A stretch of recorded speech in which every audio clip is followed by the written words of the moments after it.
And welcome to another episode of the Koto's Mojo. And as always, I'm your host, Patrick Koto. We got a lot to talk about today. We got Ian on the show as always. Ian, welcome to the Koto's Mojo as always. How you doing, buddy?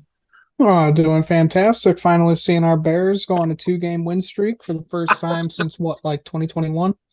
I Good. believe so. I mean, it's awesome to see. We will definitely touch on that, but I want to touch on this one thing real quick. Over the weekend, we saw, y'all can disagree with me if you want, probably the biggest waste of money in North American sports history. Shohei Ohtani signing with the Dodgers. Yes, good ball player, but dude's not going to pitch for a while. So you're paying a guy a shit ton of money that's just going to be in the DH. Nope, Patrick, I think you were completely wrong. I think that is the best money well spent. Generational player. We haven't seen a guy like this since Babe Ruth. The dude can pitch. Yeah, he's going to have to take a year off pitching from his surgery, but he could still hit. One of the best hitters in the MLB. Oh, absolutely. $700 million man of Shohei Ohtani. He deserves every single cent, and I give him way more props because he's going to defer that payment, and he's only going to get $2 million per year while he's playing, and he's going to get the rest all the way till 2043. So I think it's awesome. Good for Shohei, but fuck the Dodgers. Shohei Ohtani, if there's any guy who deserves a multi-$100 million contract, it's him. Well, you know that the Dodgers were likely the only team that was going to pay him that money. Like, there was no way the Cubs were going to, drop $700 million. No way Toronto's going to drop $700 million. No way. Cubs are way more focused on acquiring a soccer team. Apparently, I mean, they're still too lazy to make a move on Bellinger and stuff. Hopefully they make a move on Bellinger. We don't want him back, apparently. I don't see why not. He was our best player all year. But at the same time, Ohtani going to LA, good for him because he wasn't going to win shit with the Angels. Going to LA. He's been in LA. Yeah, I was going to say, he went from one team in Southern California to another. So, Anaheim to LA, that's not a far drive. Nope. Back more in Southern California. Decided to name his dog Dodger. Apparently, it was like they had us guess. What? They had us guess the name because the name of his dog was basically the name of the team he was going to be on. So, for a Cubs standpoint, you're like, oh, name it Cubby or something or Wrigley. Nope. Dodger. That's stupid. Exactly. But yes, out of all teams, the Dodgers. But I'm happy for Shohei and stuff. I just hope when he comes back from his Tommy John, that he could still be the pitcher he was and stuff because... Yeah, we'll see if he's a real big waste of money that you're talking about here. Well, the reason why, too, is that, people who have come back from Tommy John surgery really haven't succeeded as much as they have. So that's why I was, a little skeptical about the contract and stuff. Yes, this man deserves a lot of money, but $700 million, I mean, that's... If that's the case, if he's never going to be what people thought he was going to be, then that's $700 million down the drain for LA. Exactly. Hey, if he makes me eat my words, he'll make me eat my words. Ohtani's a great ball player. We just got to see what he does when he gets back from his Tommy John. Obviously, he'll be in the DH, hitting lights out. Los Angeles Dodgers fans are excited right now. And then, of course, you see the poor Angels fans burning their Ohtani jerseys. Grow the fuck up, please. Yeah, that's just... you go over to a rival, I guess you would call them like that. Same city, crosstown rivalry. But, that's got to sting for the Angels fans, for sure. They clearly weren't grateful for Ohtani. I swear to God. No, it's the Angels we're talking about here. Yep, and unfortunately, Mike Trout is going to be stuck in a losing city because he ain't winning shit with the Angels, which is sad because I like Mike Trout, and as long as he's with the Angels, he ain't winning shit. Nope, got to find a way out of there, but I think they're just going to keep him hostage. Ain't that the truth? Now, Ian, let's jump off. Let's move on to the NFL part. Our Bears won another game, 2 straight games. I liked what I saw on Sunday. This team played a complete game offensively and defensively. And you see what happens when you get DJ Moore involved more? Yeah, when you get DJ Moore involved more, when you get Darnell Mooney involved more, I just love to see it. We need to start involving these guys more and stop throwing screen passes, and they looked phenomenal. Well, Offense, defense, everyone looked great on Sunday. We still got to fire Getsy because his play calls are god awful. Yeah, but I will say with Eberflus calling the defensive shots, I like it. He should be our defensive coordinator. Let's bring in someone that has experience, like someone who seems like they're on their way out of a coaching job, Mike Tomlin. Dude, I would love to have Mike Tomlin here in Chicago. That wouldn't be a bad move because I think his style would be great for the Bears. I think we're better off too getting a coach that has at least had a head coach before, because I don't think we're the proper fit for a first time head coaching job, to be honest. I mean, we were fooled with Nagy. Eberflus was, although like you said though, Ian, I would like the Tomlin move. He's coached a winning team for a long time. The Bears, things right, they could be on that verge. Get Tomlin, put Flus as the defensive coordinator, because that's the only reason why we would want him back, is because dude's done a hell of a job calling the plays on defense. And you're like, and of course, getting Montez Sweat also helped. Yeah. So who would you have as the OC then? Well, obviously, it's a great question. Obviously, someone that knows football better than Luke Getsy. Yes. Yeah, someone that has an open job and someone that's smarter than Luke Getsy. That's a pretty big list. So we can bring in a ton of guys, but yeah, I we doubt need to find the right person. I doubt Ben Johnson will, go from one offensive coordinator job to another offensive coordinator job from the Lions, because a guy like Ben Johnson, he's going to want a head coaching job. Maybe we could also, grab, maybe a head coach that's better calling offensive plays than just, that's just better at calling offensive plays than being a head coach. Yeah, true that. I mean, a lot of it's up in the air and stuff. We just need someone that has an offensive-minded experience. Well, that's work with a good offense. Someone that actually like a former player, someone that used to play on offense, whether it's a receiver or lineman, I don't care who it is. Greg Olsen? He's getting paid from Fox. What are you talking about? I know. Ain't no way he's going for a coaching job.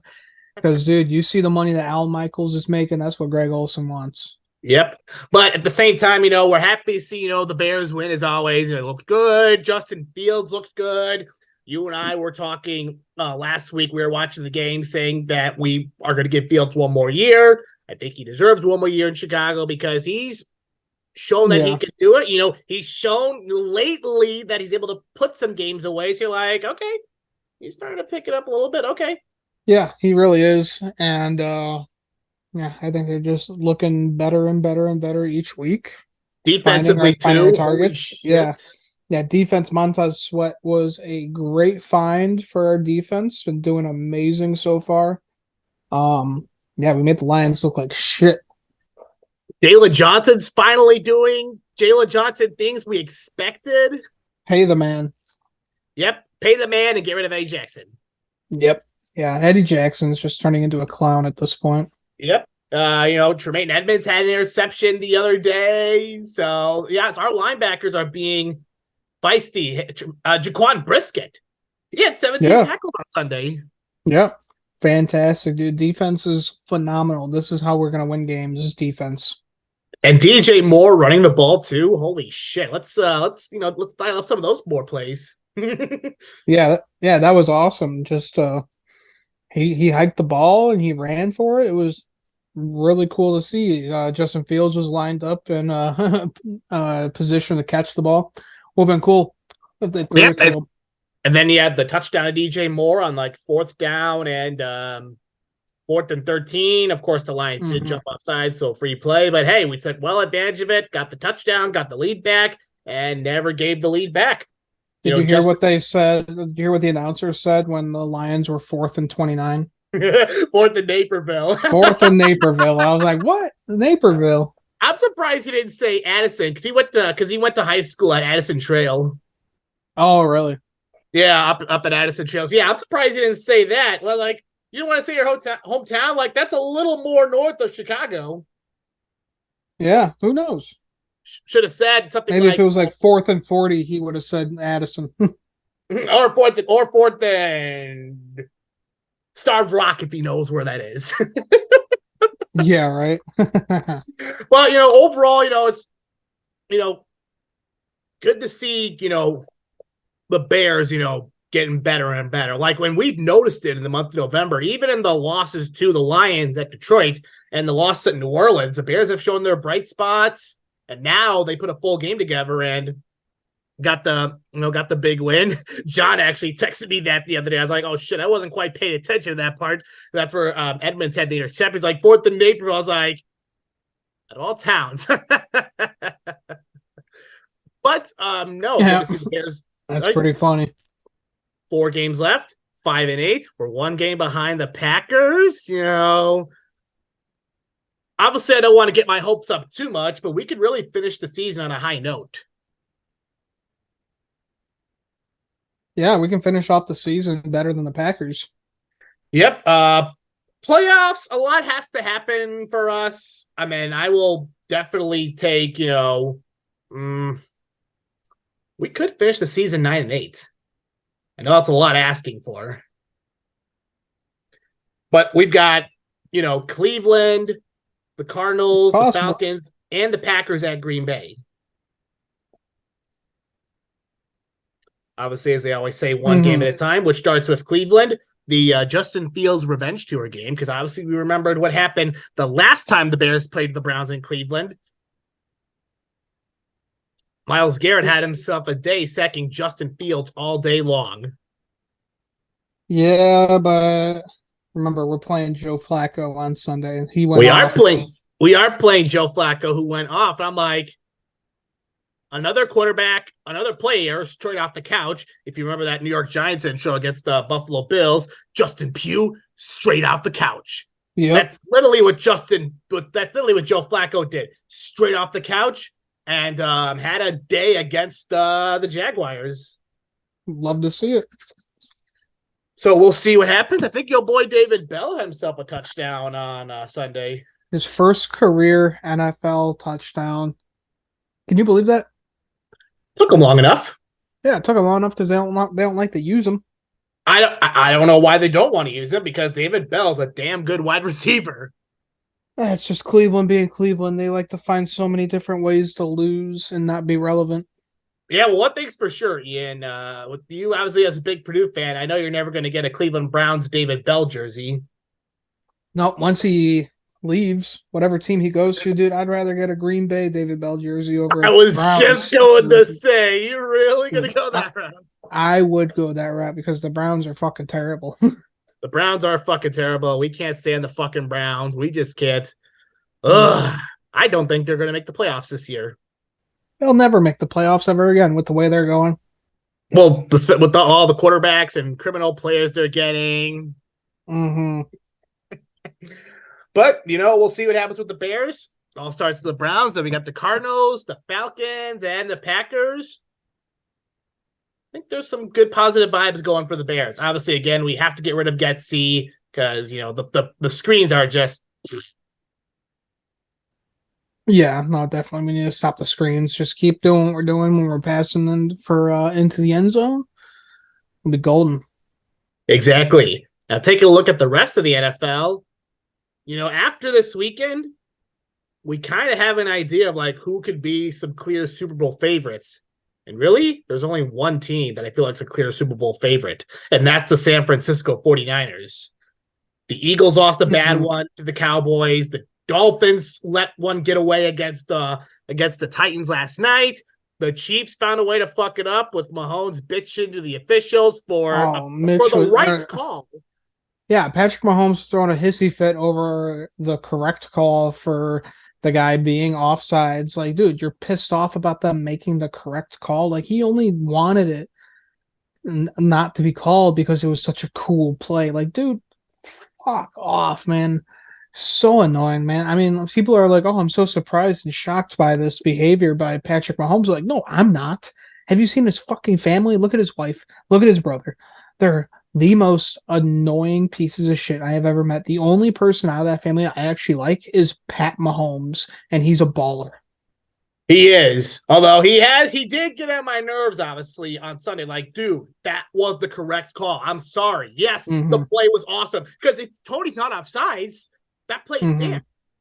Yeah. No, I'm talking about Patrick Mahomes' dad, Oh, Pat excuse Mahomes. me. Yeah. Pat Senior.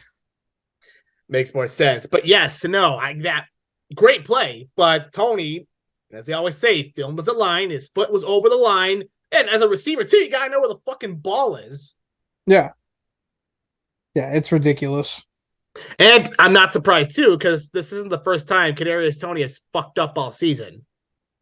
Mm-hmm. The one time he tries to, redeem himself, because in past games, he's always dropping, balls and stuff. The one time he tries to redeem himself, he doesn't know where the line of scrimmage is. Yep. And it was a great play, too. If it worked out, if he wasn't off sides, they would have won the game. And I highly doubt that play was drawn up. Kelsey just saw the defenders coming. They saw Tony like, "Oh, here you go." Yep.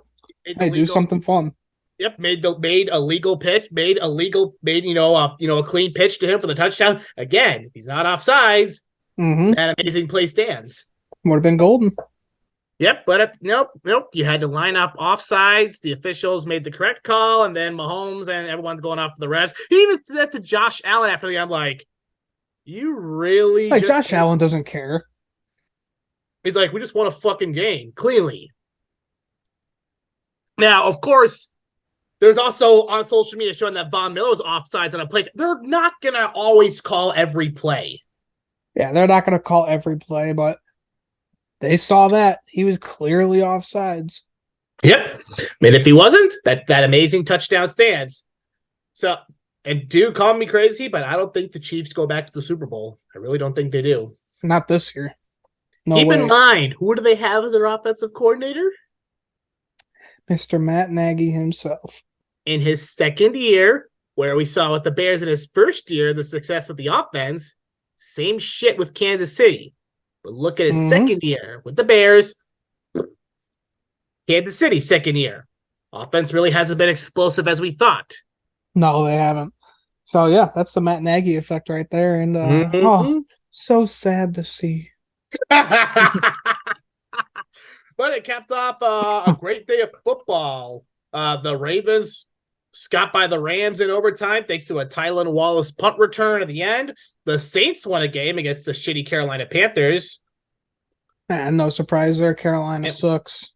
And I feel bad for those who were sucked into the Vikings-Raiders game. 3-0 final. Yeah, and the field goal came with like under 2 minutes left in the game. The Vegas Golden Knights scored more points than the Raiders did. Well, consider with how good the Knights are, I wouldn't be surprised if they're scoring more points than the fucking Raiders. Yeah. Poor Aiden O'Connell. We need to get him out of LA or Las Vegas, wherever the fuck the Raiders are playing nowadays. Yeah. Yep, and San Francisco got a big win against Seattle. The Niners have swept the Seahawks 10-3. I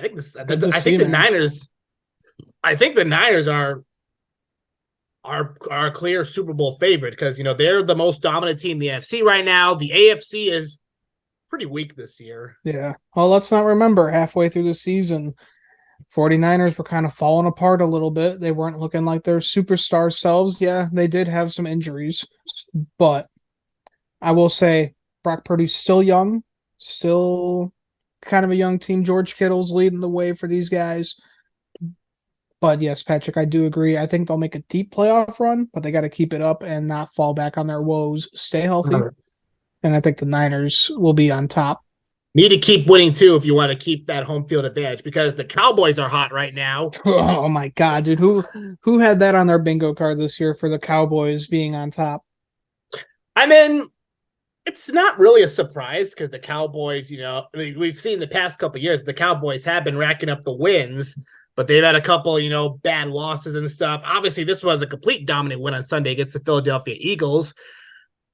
The Hmm. Cowboys, Eagles, and Niners are teams that are definitely going to make some far playoff runs. It's just going to matter where they're seated, where their games are going to be, and who's going to get the home field advantage. Because home field advantage plays a huge factor, and whoever gets the home field advantage, whether it's San Francisco, Dallas, or Philadelphia, because all teams right now are 10-3.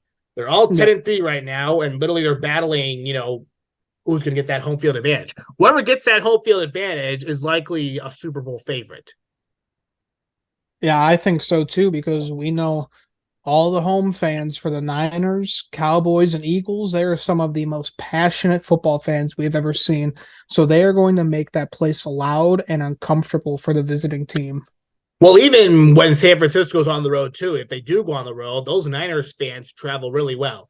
Like Oh yeah. I've seen photos of lots of red in away stadiums. Like I remember a couple years ago, I went to a Bears 49ers game and holy shit, I have never seen that many 49ers fans in the stadium. Now, yes, Jimmy G was playing at the time because Jimmy G is a local, but still. Yeah, with the Eastern.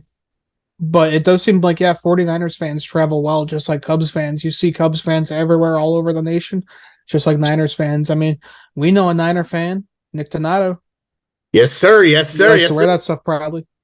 Oh, yes. I'm sure he's happy right now to see his Niners succeed. You know, he burned all of his Bear gear, all Niners now. Well, who would have thought too? Because Brock Purdy, he was the last quarterback drafted in the 2022 draft. Mr. Mhm. Irrelevant. Look at him now. Dude, I love stories like that. I mean, it's just, I'm not comparing Brock Purdy to Tom Brady, but this is an exact thing that happened with Tom Brady. Low, low, low pick in the draft. Wasn't even worth a damn to pick up. This guy comes in, fills in for someone, and you know, it took Purdy a little bit more of It did. hardship to get through it, but Purdy is going to be a stud, and he's already looking like a stud. He's number 3 in passing so far this year with 3,553 yards. And I'm not gonna lie, Ian, when they picked him last year, I was like, there could have not been a perfect team like San Francisco to draft Purdy. Because with how Jimmy G was struggling and the flop Trey Lance was pulling, I was like, I think Purdy could start. Oh yeah, definitely. Yeah, no, that was a good move by the Niners drafting him, and it worked out well for It him. also Look at Jimmy helped. G; he's struggling. He's not playing. Isn't he injured? Yes, he's hurt, but he also is struggling as well, like you Yeah, mentioned. But of course, it's the Raiders. That team's a complete mess right now. They fired their head coach mid-season, so I mean, the only good thing out of the Raiders is that you saw Aiden O'Connell throw his first NFL touchdown in person. yeah, that was cool that we were there for that. So, no, I do love that.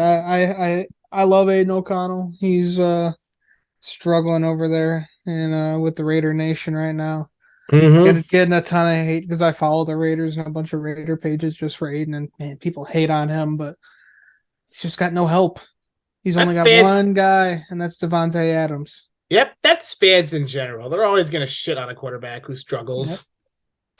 Look at me. I shit on Justin Fields, We both have but shitting on Justin Fields. that's just me being a sad Bears fan for a very long time with us not seeing a good quarterback pretty much ever in our lifetime except for Jay Cutler, and that's kind of saying something.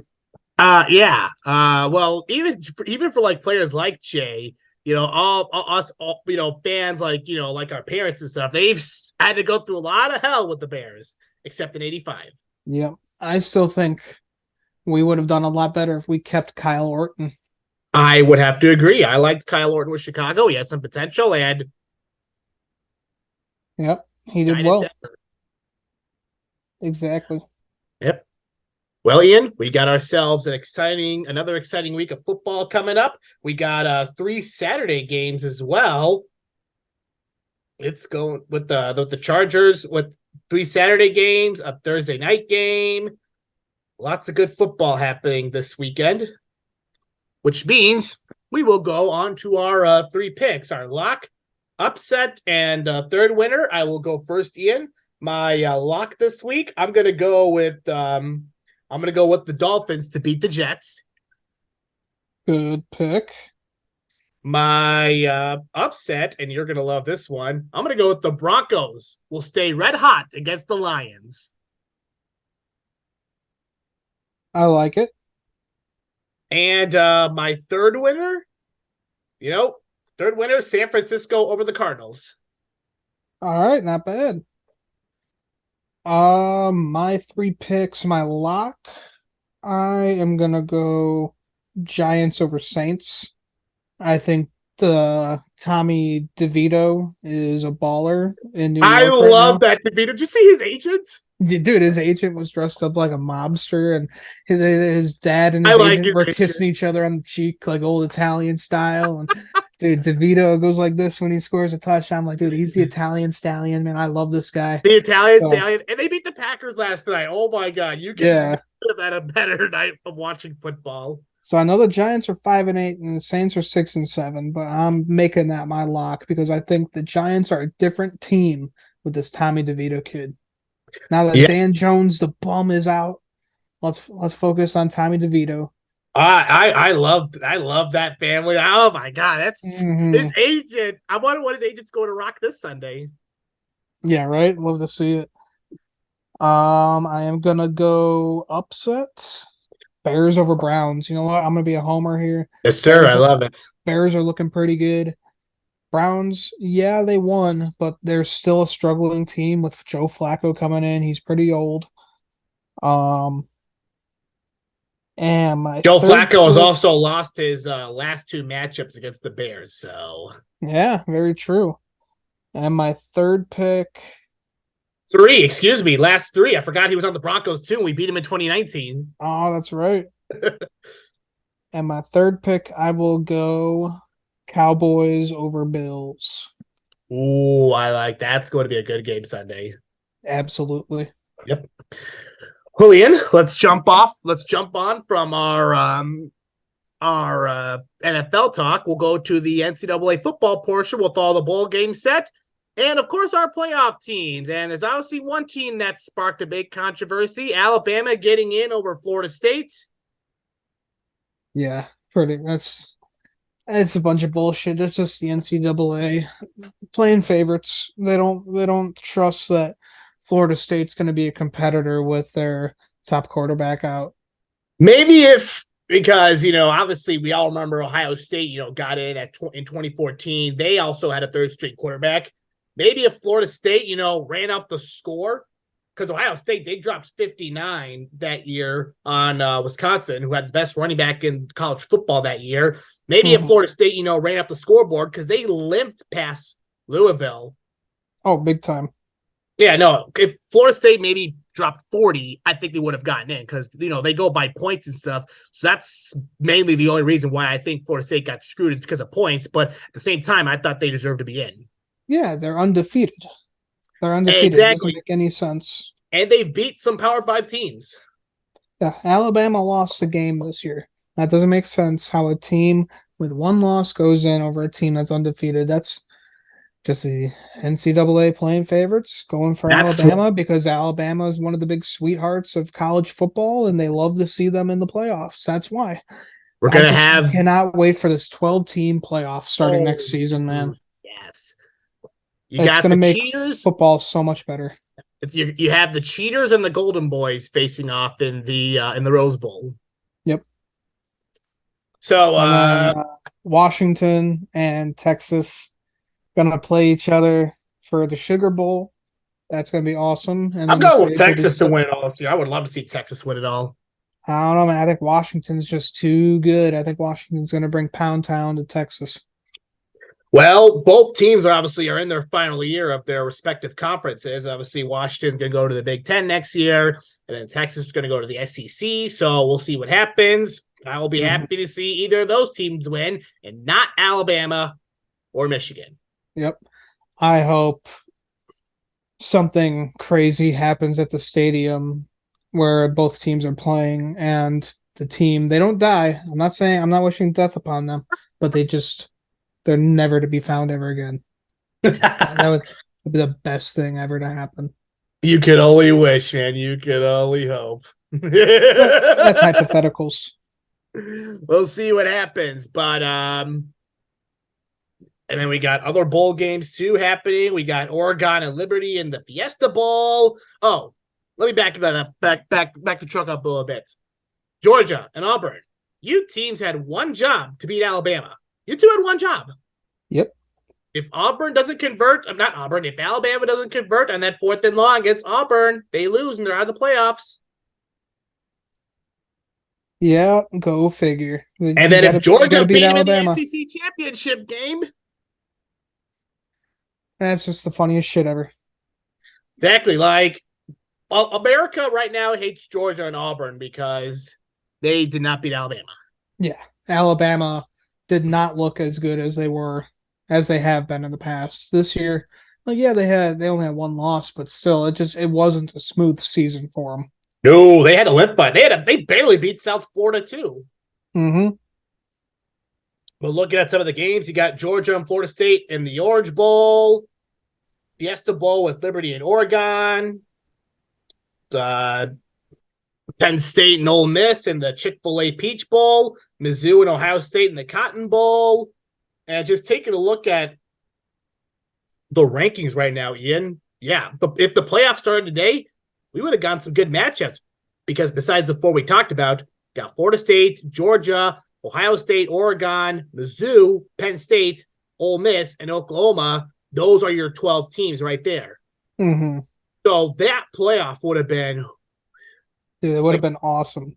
Like taking a look at the matchups and stuff, you would have... well, obviously, I feel like what they will do is that they'll give the top 4 teams a bye. Mm-hmm. And you'll have Florida State play Oklahoma, Georgia play Ole Miss, Ohio State play Penn State. Those matchups never disappoint. And right. Oregon and Mizzou. Yeah, I think that would be awesome, dude. I just can't wait for this to be a real thing. I think they will do it that way. I feel like that's how they'll do it if you're going to do 12 teams. You'll give the top 4 teams the bye, and then you'll have the others play in. It would make most sense. Yeah. Whatever we get next year, I feel like one of those teams that plays in will definitely be a big time sleeper and make it to the national championship. Yeah. Like if it started today,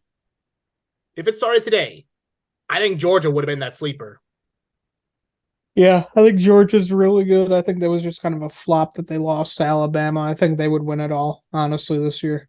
Exactly. Yeah. If that playoff started this year, Georgia would have won it again, and I don't mind Georgia. They're not Alabama. Yeah, they're not as bad as I was going to say they're not Alabama or Ohio State fans. So Ohio State, they being 2, they would make a good run as well. Mm-hmm. But my pick to win it all is Washington.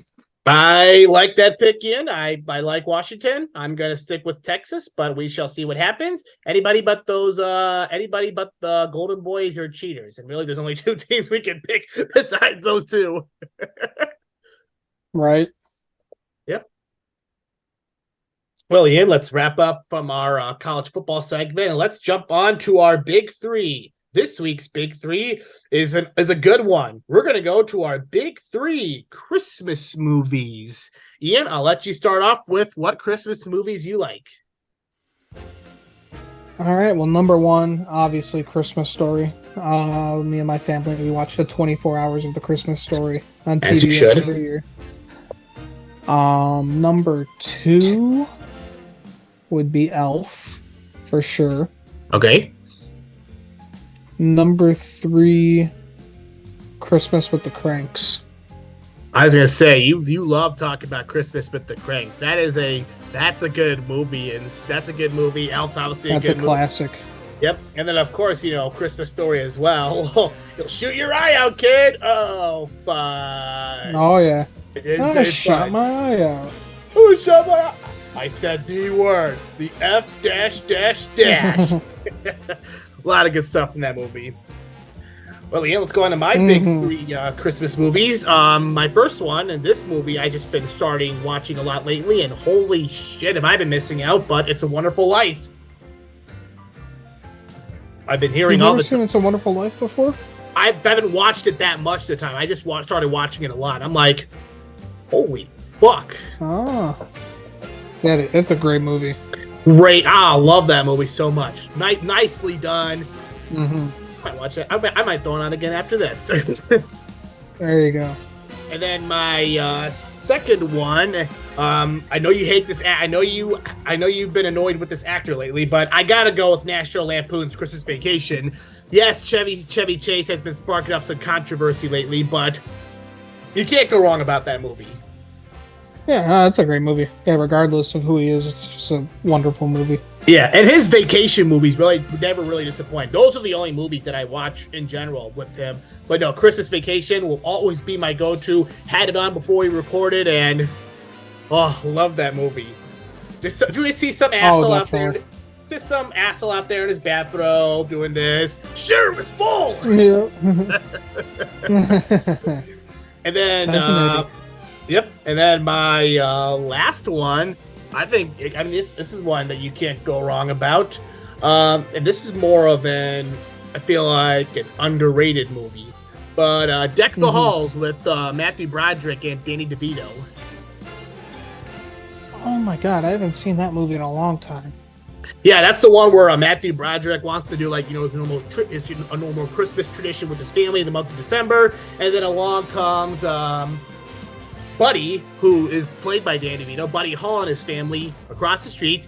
And then, Buddy Hall wants, do something out of himself, buys a shit ton of Christmas lights and wants his house seen from space. And then next thing you know, him and Matthew Broderick are on the boxing ring of who can have the best Christmas. Completely fail miserably, and they almost lose their families. Okay. Oh, I'll have to check it out. Yep. Couple honorable mentions. I mean, can't go wrong about the Home Alones and the Santa Clauses. Yeah, those are great movies. So many great movies out there, Ian, but in this segment, we had to pick the 3 best ones. Oh, yeah. Plus, if we had a lot, we would have gone on and on and on and on and on. There's a lot of good ones out there. Oh, Die Hard, too. Can't go wrong about Die Hard. Technically a Christmas movie. Yep. See, this is with me and directors. If the director takes time to put Christmas in a movie, I count it as a Christmas movie. Exactly. All right, Ian, let's jump off from our big 3 to our Fantastic and Bonehead Play of the Week. Ian, what did you see that was fantastic and miserable? What I saw was that beautiful touchdown pass from Justin Fields to DJ Moore for my Fantastic Play of the Week.